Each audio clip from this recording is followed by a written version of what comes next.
Basle, however you like to Basle. pronounce it. I say Basle, All right, but then. Basle is all right. It's a bit of a surrealist artist tonight, isn't it, Yes, we're talking about? a bit more than a bit. He's kind of a giant of surrealism. He's called Max Ernst, and he's actually as famous, should be as famous as Dali or Miro.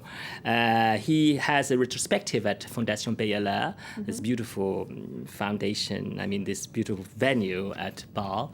And he was born in Brühl. He's a German origin in Germany in 1891 and died in Paris in 1976.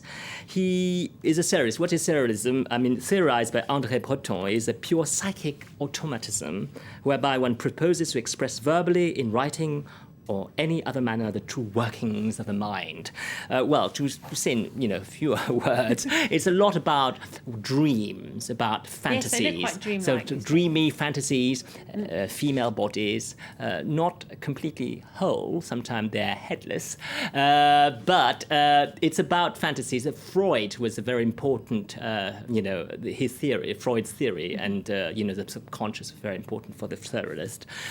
Obviously, Max Ernst was not just a surrealist, he was more than that. His roots are Dada. Dadaism was started during the war, First World War, and it was tabula rasa. They just want to get rid of all the old values because it was the Great War and it was horrible. So that is a kind of very funny thing. It's the spanking of Jesus Christ or little infant Jesus by his that mother. Must be very shocking at the time. Yeah, it was very sacrilegious at the time, and it was watched by three. In the picture, you have the three artists. So yes, it was quite a shocking picture. Okay, and when he wasn't shocking people, he was painting landscapes. Is that right? Yes, they're less shocking, but as awesome, as it were, or eerie. They're very dark. They're kind of all the colors are very oppressing. They're beautiful, but you wouldn't like to get lost in that kind of wood. Everything is very dark. You see, it's brownish green. It's kind of rusty red. It's nothing like they're not bright Chopped colors. off treetops. And you feel you're like in a Hansel and Gretel kind of tale when you're going to meet the bad dwarf or the ogre or whatever. And you've got something a little more colourful for us. Yes, he did colourful things.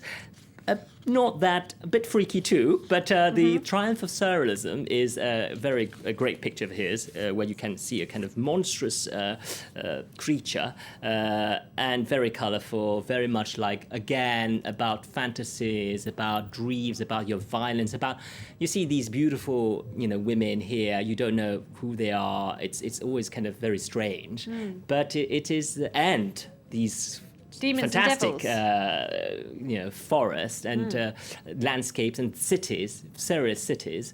And this is beautiful, beautiful Birth of a Galaxy in 1969. So it's the end of his life. He's still painting these marvelous paintings.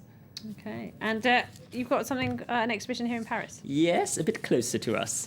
Simon Hantai, who's actually a Hungarian-born artist, French artist, but who died in 2008, and he has a retrospective too. He's more abstract, he's colourful. He's kind of...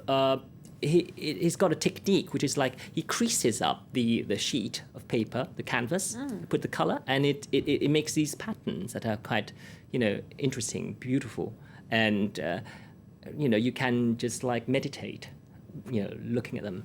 Oh, something. And that is till the 2nd of September. And if at you the have Pompidou time Centre. to head for Basle or Basel, it's the 8th of September. So you still have time to go there. So a bit of time for that one. All right, Sean, thank you very much. As always, Sean Rose there looking at some art exhibitions for us.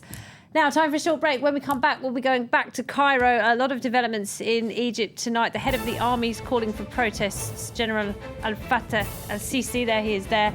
The Muslim Brotherhood doing the same. And now the public prosecutor wants to arrest the leaders of the Islamist group. We'll have the details from Catherine Stapley in Cairo right after this.